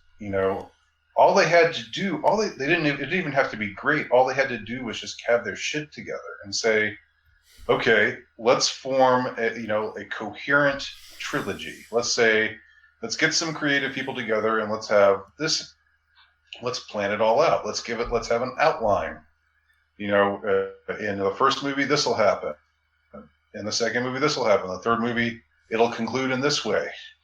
Isn't it amazing that they didn't do that? That instead of doing that, they said, okay, JJ, you take episode 7, do whatever, and then ended with in your mystery box kind of way where there are all these questions and blah blah blah, and so JJ just does his thing, this totally derivative movie it's like episode 4 with new characters, but it's basically the same plot, and then but there was no plan, and then they say, okay, JJ, you're not going to direct the next one. We're going to give episode 8 to Rian Johnson.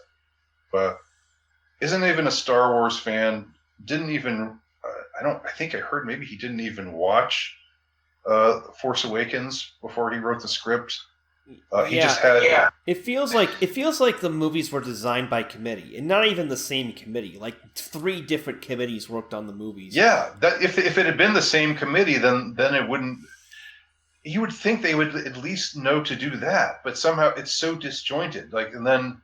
So episode 8, Rian Johnson just pisses on everything.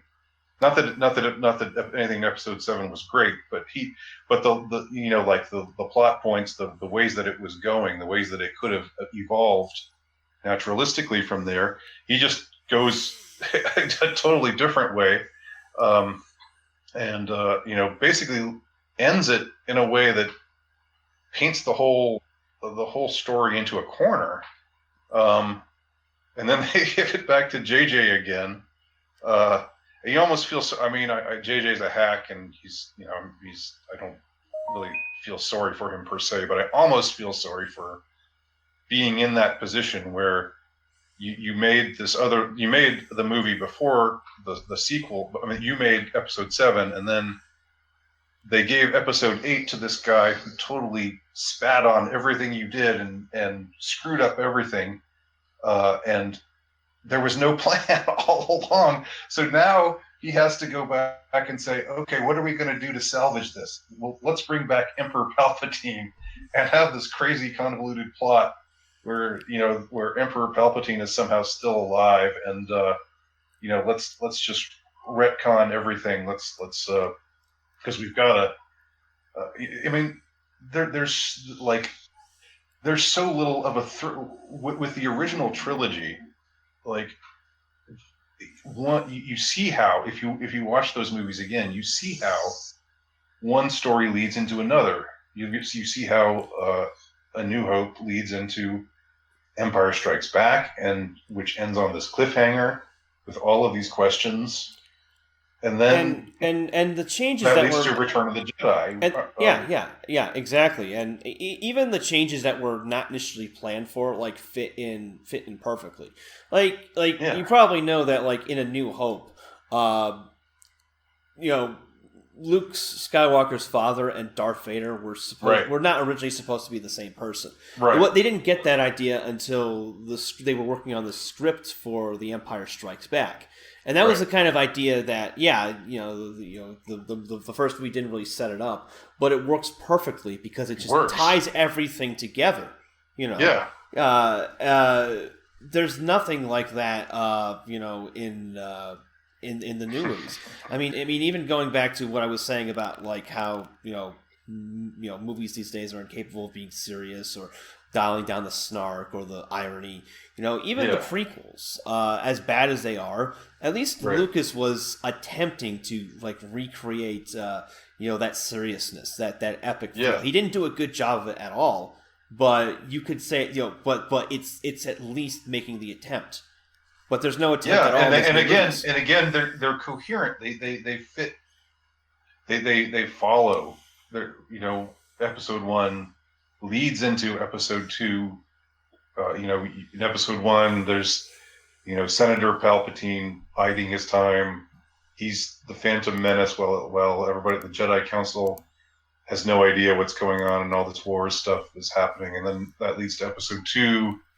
With the clone army and the separatists and the Clone Wars starting, and then that leads into episode 3 and what takes and how Anakin turns to the dark side, and it's like it follows a coherent story. Any series, you see how one leads to another, and it's just amazing to me that these incredibly well-paid, incredibly powerful, people, with tons and tons of resources at their disposal, that they didn't. I mean, I could have done a better job. You could have done a better job of coming up with a trilogy which made sense, where one movie led into another, and then that movie led into the third movie and was brought to a conclusion. But that they didn't have the foresight, or they didn't care, or they just sort of thought, they just let it be all haphazard, is just incredible. I just don't know. It just leaves me really bewildered. Yeah, I mean, and to be fair, like, a lot of these problems are just endemic in movies in general. Like, one of the things I really like, I don't care for a lot of these action movies. I don't go to the movies very often, and part of the reason why is, like, the overuse of CGI and all these special effects, which makes it way too easy to, like, do stuff like, huge starship battles and whatnot. Like, at the end of the Rise of Skywalker, we have an absolutely ridiculous fight between Rey and Palpatine, where he's, like, shooting lightning into the sky to destroy an entire Starfleet, and she's doing like all this, and she can heal people. She can bring people back from the dead with the Force, and it's like, these characters are like, it's bad enough that she's already a Mary Sue, but like these characters are so overpowered that it's impossible to kind of feel any empathy, anything for them. There's no tension, because they're already the bestest at everything and whatever. I mean, compared against the original trilogy, it took Luke Skywalker 3 whole movies before he could even hold his own in a fight with Darth Vader, and he still nearly loses. There's actual tension there because we see a human being growing into their role as the protagonist. That doesn't. There's none of that here because the characters are not well constructed, and because if it doesn't work out, we can just CGI up some lightning or whatever, and people are like, ooh, that's cool. Yeah. That's true. That's true. And CGI has gotten kind of out of hand, although sometimes it, if it's done well, I'm not saying it's always bad, but it serves a purpose, but like it's I mean, the prequels did this as well. It's being used to just paper over like actual character development. Since to compare to like J.J. Abrams' other work. He also did the Star Trek reboot, which I was never a Star Trek fan, but I can't stand the reboot. I've never the first time I tried to watch it, like I quit about 40 minutes in because it's just nothing but explosions, lens flare, people screaming at each other.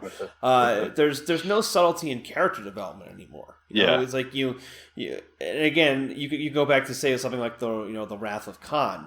Where this is a detail that people often overlook. In that movie, Captain Kirk and Khan never actually confront each other face to face.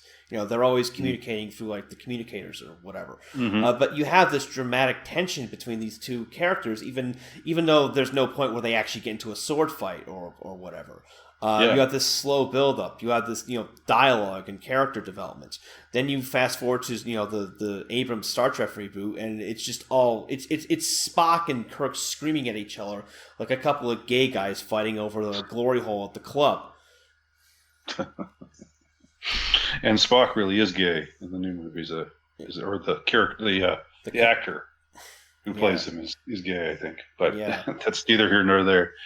I mean, JJ's a hack. I really think, but once again, just to finish my thoughts on the Rise of Skywalker, there are worse things than hacks. At least with a hack, you don't have somebody who's malevolently planning to just destroy your childhood icons, and that's really what I think. The Last Jedi is just an evil movie. It's like negative propaganda. It's like it's calculated. I'm for all of the things that are stupid about it, like the Leia Poppins scene that was just so ridiculous. Apparently that was like Kathleen Kennedy's insertion. She was all like, well, Leia is a brother of a powerful Jedi. We need to show her using the Force, even though she's never been trained in the Force. Oh, but that was shoehorned into the Rise of Skywalker as well. Yeah, apparently at some point she decided to start becoming a Jedi. Yeah. Right. And then she somehow dies mysteriously because of some connection to Kylo Ren or whatever. Yeah. It's like, well, that was them like just trying to wallpaper over the fact that Carrie Fisher's dead. Mm-hmm. There was a lot of problems. Them just using this old footage of Carrie Fisher and sort of trying to splice it into scenes, exposition-heavy scenes where the other characters are talking to her. Yeah, but she's not really there. It's pretty awkward. Yeah, it's very. Have you ever seen the movie Wagons East? No. It's not a good movie. The main reason people know about it is because it starred John Candy, and he died while it was being filmed. So to wallpaper around the fact that he was dead, they took a bunch of unused footage and just reused it at various points, and it's incredibly awkward. That's what this using Carrie Fisher's footage in this movie felt like. It was just incredibly. You could tell it was completely shoehorned in. They had the footage against a green screen and whatnot, and it's very awkward. Yes, indeed. So again, my my rating of Rise of Skywalker was, or my assessment of Rise of Skywalker is, it's not very good. It's a mess. It's pretty ridiculous, but it's still 10 times better than The Last Jedi. That would be my assessment. Yeah, it's still shit, but it's slightly less shit. Yeah. And one final question on that. What was the audience turnout like in the theater? Because I went last night. I went to the 8 p.m. showing, the 8 p.m. English language showing, which is always the most popular one. How theaters work out here in Eastern Europe is that for the first week they'll screen Hollywood movies with the original English dialogue, and then afterwards they'll switch to the local language. But because a lot of people want to see the movie in its original original language. Like how in foreign films in the U.S. you're not going to go to a French film or a German film and listen to it dubbed over in English. You want to hear the original voices. I was at the theater, like I said, 8 p.m. release day. The time when most people are going out to the movies on a release day, the theater was half empty. I had an entire row to myself, and this is way down compared to like I said. I saw The Last Jedi. The theater was not packed, but it was mostly full. And when I tried to see The Force Awakens, tried to see it on release day, there was a line going out the door. It was sold out, and I ended up having to go to a matinee showing.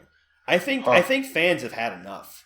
So what's your read on that, Andy? I mean, it's all anecdotal, but yeah, it was the same for me. I had no problem getting in, and you saw my YouTube video where I actually bought a ticket for another movie. Yeah, and snuck into the movie house.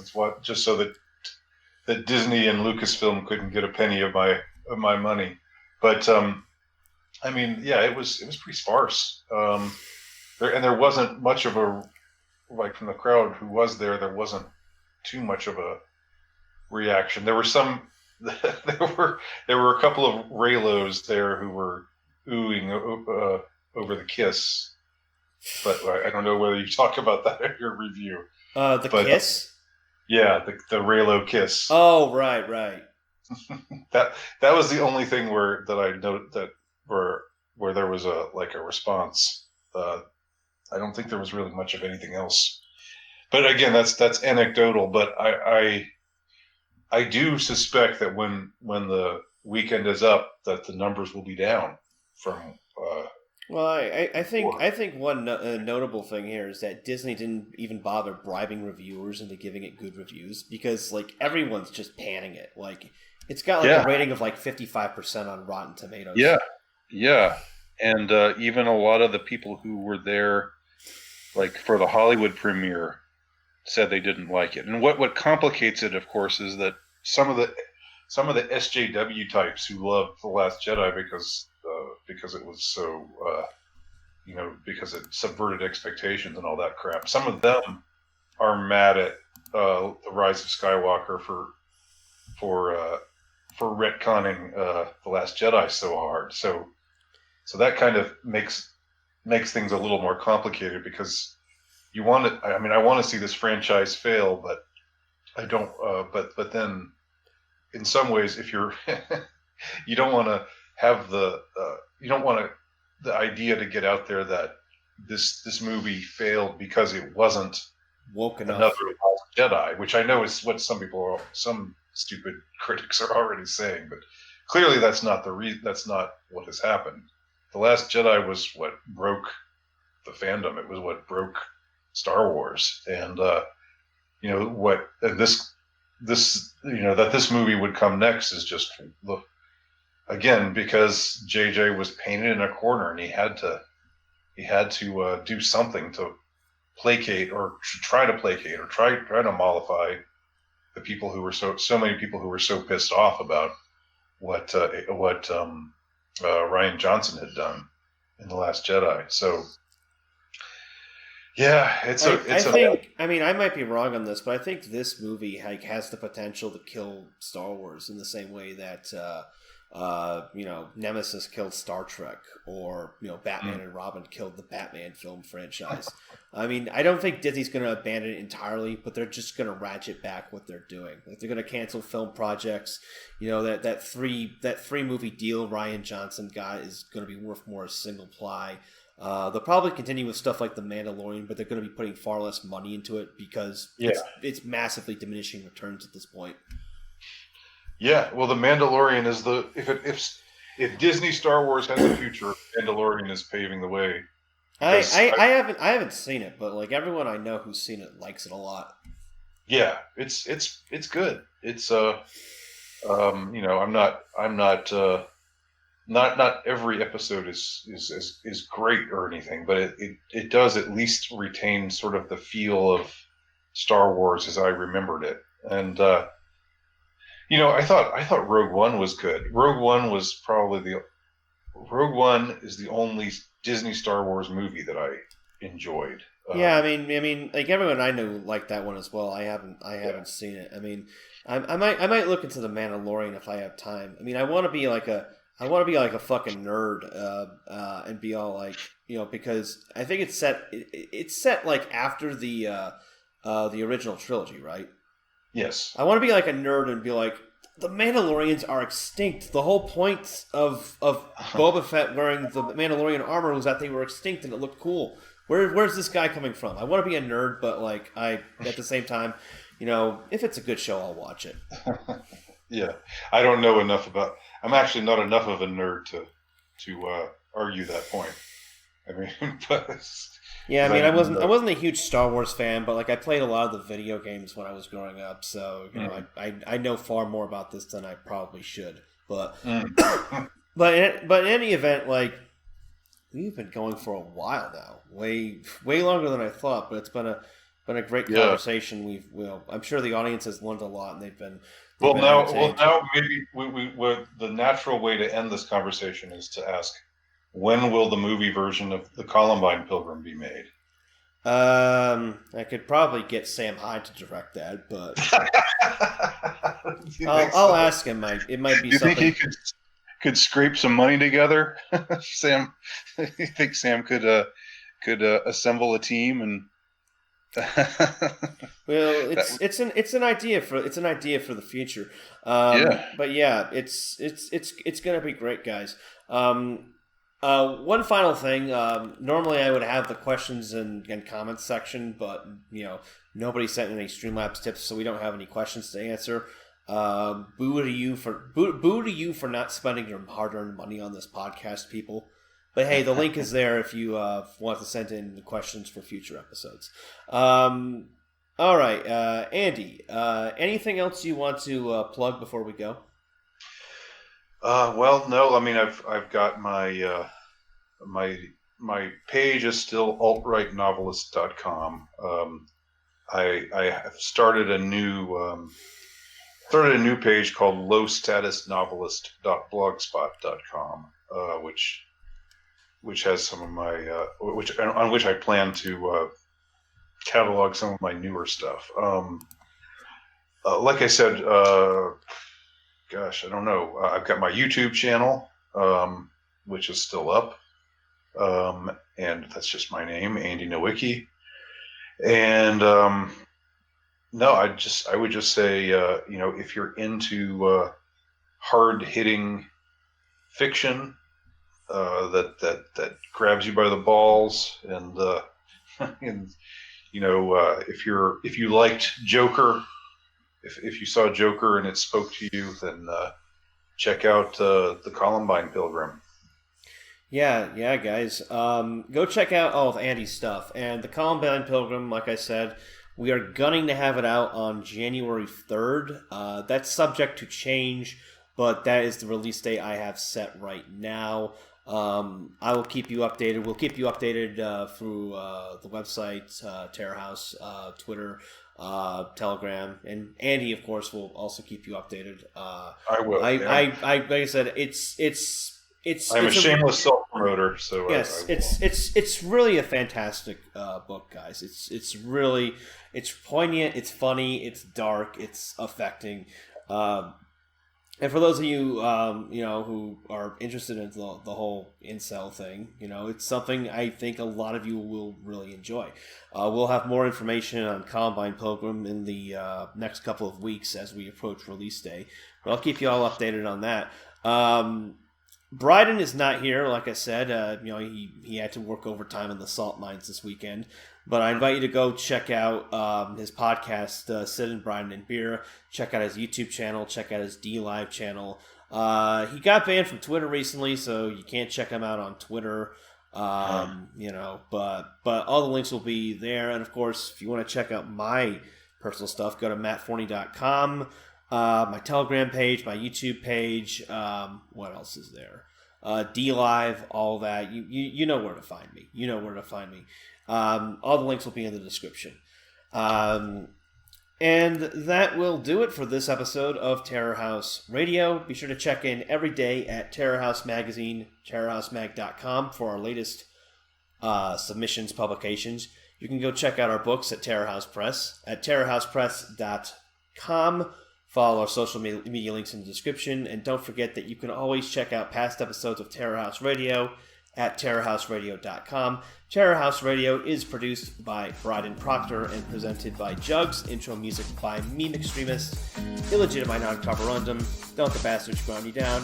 I'm Matt Forney with Andy Nowicki, and we are